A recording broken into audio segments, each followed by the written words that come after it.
super excited to be doing my first video, my vlog for my ASCO Connection blog. And I wanted to share some more tips with you guys about the upcoming annual meeting and how to take full advantage of the networking opportunities there.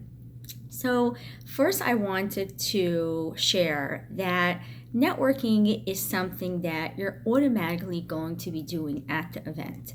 I like to think of networking as purposeful meeting, meaning as opposed to just meeting someone randomly, you're sort of meeting them with a purpose. And that purpose is a professional purpose in the sense that you're meeting someone who has a similar interest, similar field, and is a potential colleague, and you're meeting them with the purpose of creating a relationship with that person in and within your career.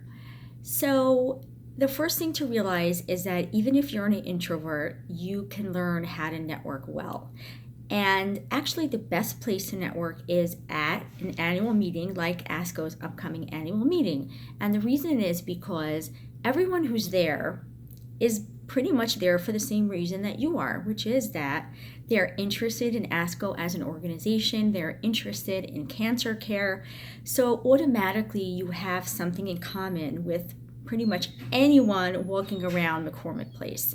So that is just important to realize that you're not really going to have to think of something that you have in common. You already have something in common with anyone that you pass by in the halls or are sitting next to.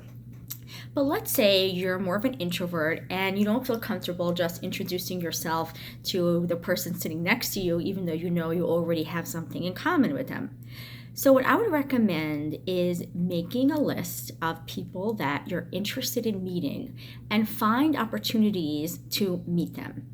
And this is especially important for people that you don't have a close relationship with, meaning there are some people that you know virtually, whether through Twitter or through emails, you've collaborated with them, and you do feel close enough to them to ask them to meet one-on-one with you. And that's great, definitely do that. But what about all those other people, potential colleagues, potential mentors who you've, let's say, heard about or have met them in a very minimal way, and you don't have enough of a relationship to ask them to, spend their precious limited time at ASCO. So use the iPlanner. Open up that iPlanner and search that person's name, even if you have no idea if they're presenting.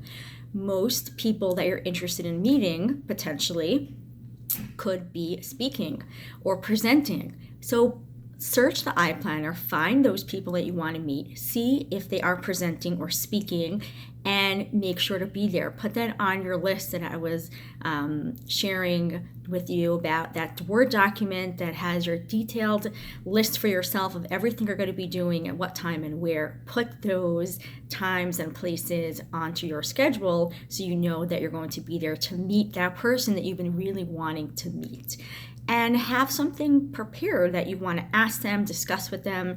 If someone's speaking, you can, at the end, go up to the podium and say, hey, that was a really great talk. I just wanted to introduce myself.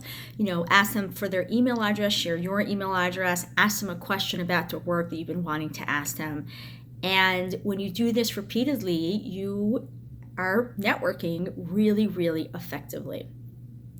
The next thing I wanted to share, tip number 2, is take advantage of those events that are really geared for networking. So the best one that I could think of is the Digital Influencers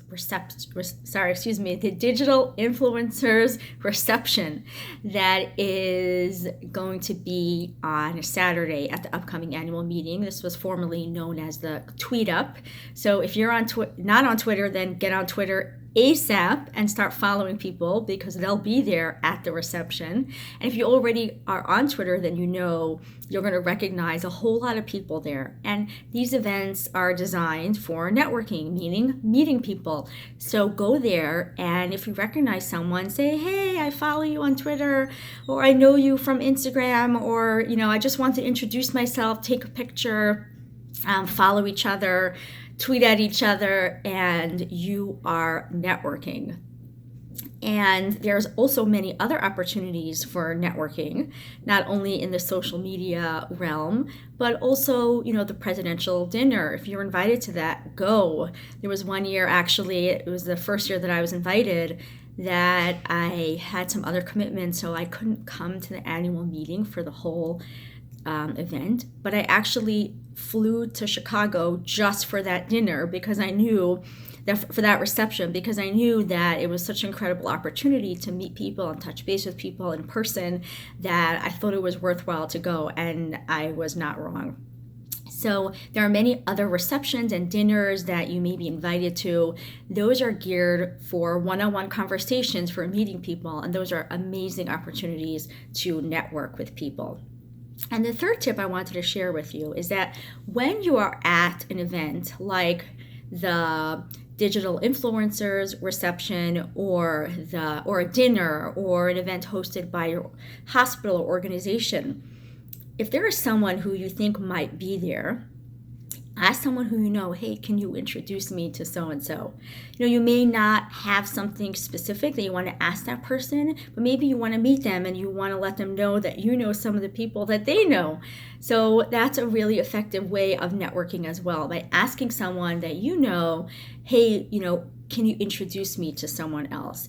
And if you know someone who is really good at introducing you and helping you make connections, stick with them, because someone who can introduce you to other people, vouch for you, I would call that a sort of micro sponsorship. It's like a little opportunity of sponsorship, because someone is, leading you by the arm and saying to the other person, hey, this is someone worthwhile, someone that I really want you to meet. And even if it isn't something big, that little amount of micro sponsorship can be really, really important.